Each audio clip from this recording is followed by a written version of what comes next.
Hello Thistledown gang, welcome back to my channel if you've already been here. If not, hi, I'm Hedge, this is my channel and this is Friday Fixes.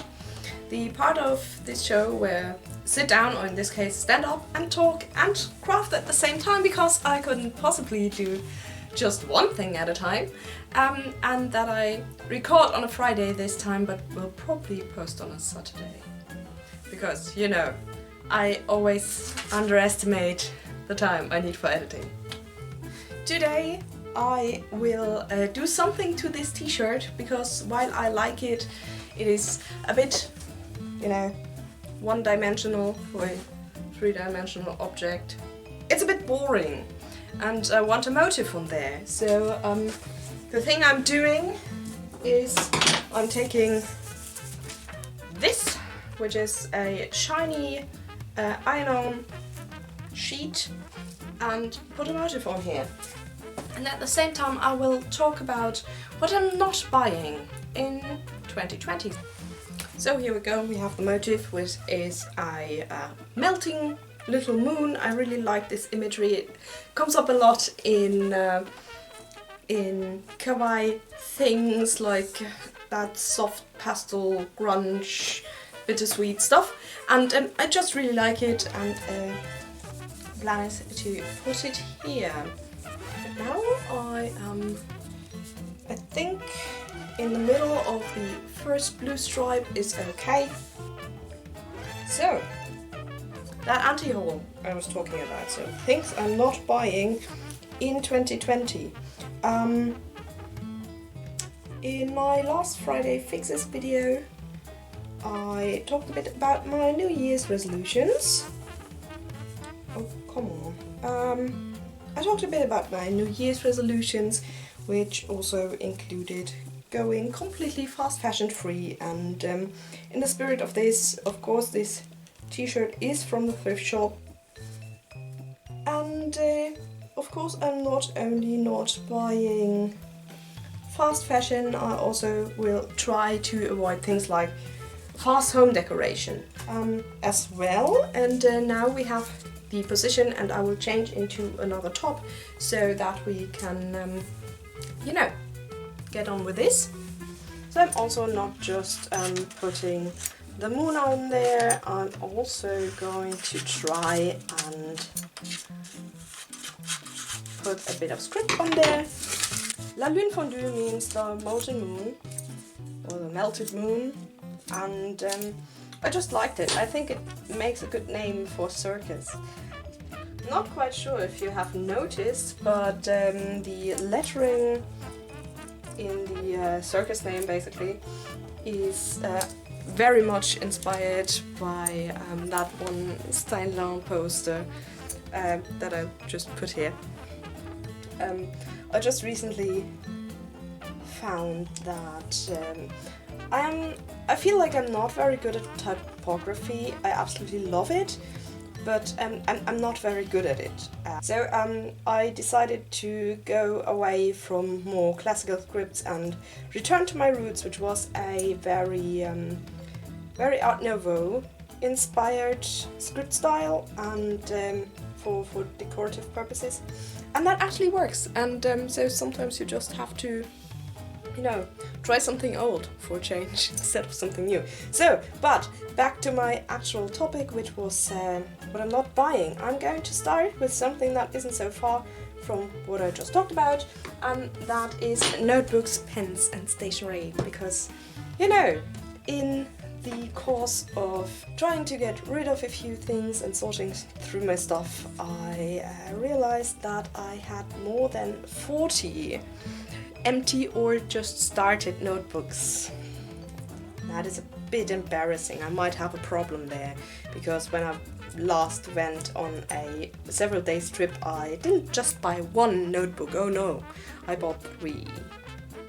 Every time I don't have a notebook with me, I buy a new one, and because I just like taking notes in physical form, not just on my phone.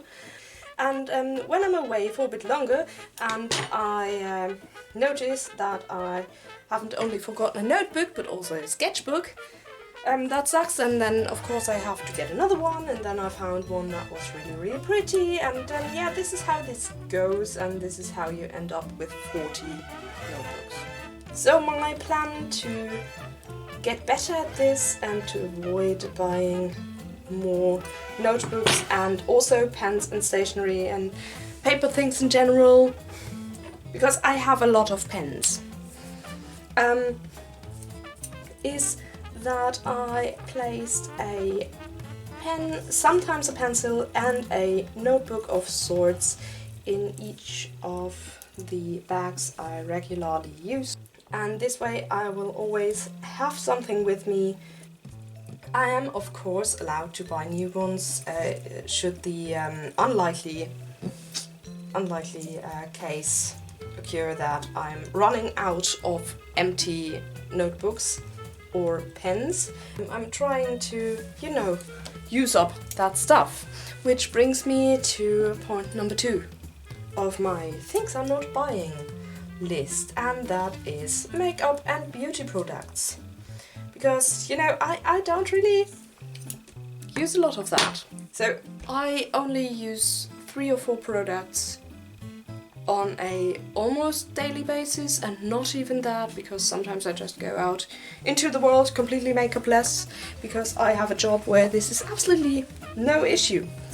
And the main offenders are actually hair care products and hand cream, because hand cream is actually like notebooks. I do have a job where I handle a lot of dirt and a lot of dust, and that actually takes a toll on my hands, and as someone who also illustrates on the side, I don't really want to wreck my hands. This is, by the way, the reason why my fingernails will never look completely clean in a video, because the kind of dirt that I handle at my job just doesn't go away. So I have a lot of hand cream, because every time I work and I notice that I don't have hand cream with me, exactly, I buy new. And I don't really like that. I actually have a drawer in the bathroom that I just labeled grease, because the other thing that I buy in abundance are chapsticks. Those 2 things have to be reduced, same approach as with the notebooks. I'm just putting 1 of each in each of my bags. You know, I tend to buy makeup and then I just don't wear it, because as I mentioned, in my job, in which I handle a lot of dirt and dust, people don't expect me to be made up, and I think some of them would actually be kind of offended if I were. So I don't really have a use for things with a lot of color or a lot of glitter, and the only time I actually get to wear that is in videos. Or, you know, in a night on the town, which I haven't had in 3 years or so. More likely 4. I just buy it because I like the colors. And that kind of needs to stop, because I have enough. The only thing, again, there is an exception, the only thing I am going to buy is if I need costume makeup, like, you know, for Antonia Cecilia or someone else. There might be someone else coming up at some point. And I just try to find something that works for me. Oh yeah, actually, same goes for skincare, because I'm at a point where I think I should probably figure out how that works. So with a lot of these things, I still try to find a favorite, and I think I should actually continue to try that, but only if something has run out. By the way, when I work with things like this iron-on stuff, I of course try to use as little as possible for my motive, because A, the stuff is expensive. By the way, I got this at my local craft store. It was just their in-house brand. And B, we don't want to be wasteful here. This is the situation here. I have put the moon on there, and then, you know, pushed all of the tiny letters into the corners.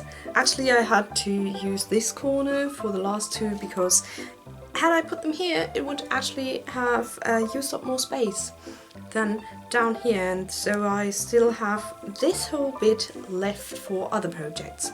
And apropos, I also decided to keep the keep the plastic foil part as a basically negative stencil, so I can just put it on somewhere and then spray paint over it or fabric paint, and you know, put it on somewhere else. By the way, this is the actual amount I am throwing away of the stuff. Some really tiny parts can still be used for, you know, tiny stars or something. We actually like the environment, and you know, this is actually, I'm kind of ashamed of the glitter because it's basically microplastic, which is not a very smooth transition to item number 3 that I'm not buying this year. And that is second-hand shoes, and more precisely second-hand sneakers or any form of comfortable shoes. Because while I have absolutely no problems with, you know, smell or the idea that somebody else sweated in there. I mean, it's shoes. There are ways to get them clean. And I don't buy smelly shoes. It's kind of easy, actually. So now comes the moment of truth. The bit where I actually fuse things to a t-shirt. Which I'm not at all afraid of. No. But the reason why I'm not doing that is I tried. I really tried because, you know, it's the sustainable thing to do. And they all gave me horrible knee aches because I already have a knee that is a bit borked. So I put on a lot more weight on the other. And then that added to the whatever damage or whatever walking pattern and everything the person had actually broke in the shoes. That completely destroys my knees. And I'm not having that. I'm too old for that shit. Also, I'm too young for that shit. Simultaneously, I'm too old to have to wreck my own knees, and I'm too young to have wrecked knees. I actually found that with hard shoes, like, you know, more dressy shoes or heels, I don't have that problem, and I won't wear them for as long of time, and I won't, you know, do a 20-kilometer city exploring thing or a small hike or something. I'm just not doing that in those kind of shoes. Point number 4 for my little list is I'm not going to buy any new fabric. Like new, not used new, not new to me. But I don't want to actually do that. I have a complete, you know, I have a linen closet full of fabric. You might have seen the videos, if not, there. Or there, not quite sure, actually. You might have seen the videos. I have a lot of fabric already, and if I feel the dire need for new fabrics, there's probably a way to get them secondhand. There might come a moment where I need something very specific, and then I will think about this. But generally, I am not going to buy new fabric, because last time I did that, I felt so bad when I bought it. And I don't want that. I don't want to feel bad. I mean, who wants to feel bad? I also have a very fortunate thrifting situation in my city, so I really don't see the need for new fabric, and I also very much believe in using what is already there. Yeah, that closet is full already. I mean, I had to sort out a lot of things, and it's still full. And thing number 5. I'm not even half through this project. I will probably have sped it up and put this together in a different order.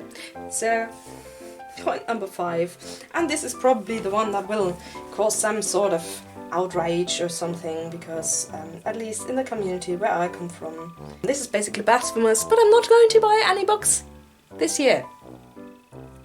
Because, wow, you might have not seen my to-do or to-read list yet. But it's not a list, it's also not a stack, it's a moving box under my bed. But let me specify a bit more. By no books, I don't only mean no new books, I mean no books. I mean not bringing anything home from the open bookshelf, not buying second-hand books, nothing of the like. Except, of course, there is an exception, actually 2 exceptions. One of them is if I happen to find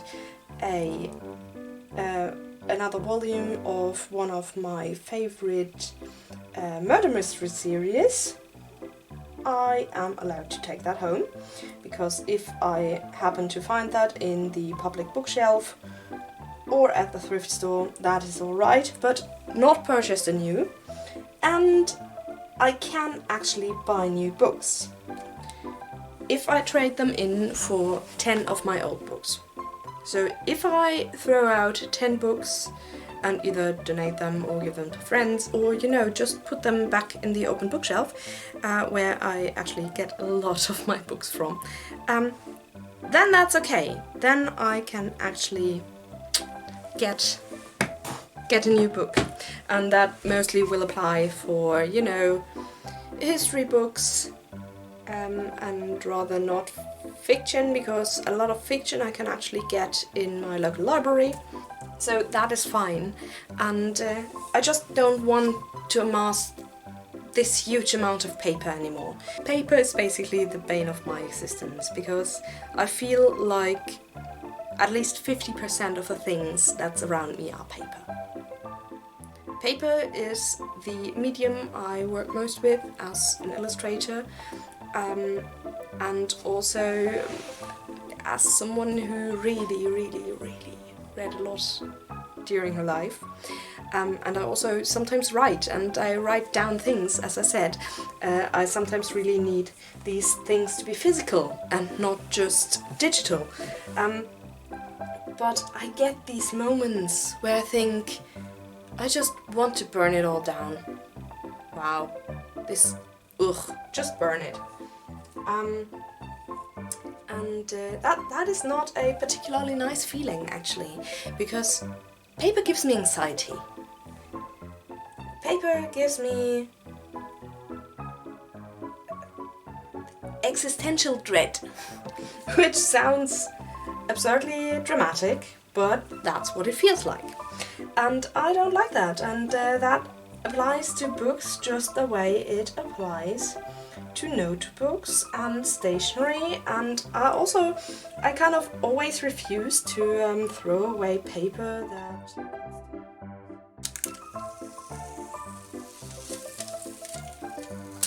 Oh, radiant! Ooh, this is nice! Oh, I love this! So it is done. We are done with this t-shirt, which actually came out very cute. It's still, you know, a bit stretched, but I'm okay with this. And this is the back, and I think it is adorable, and very much adds to my circus punk wardrobe parts. And yes, thank you so much for watching. Thank you for listening to my list of things that I'm not going to buy this year. Special conditions may apply. And I hope I'll see you all next time. Bye!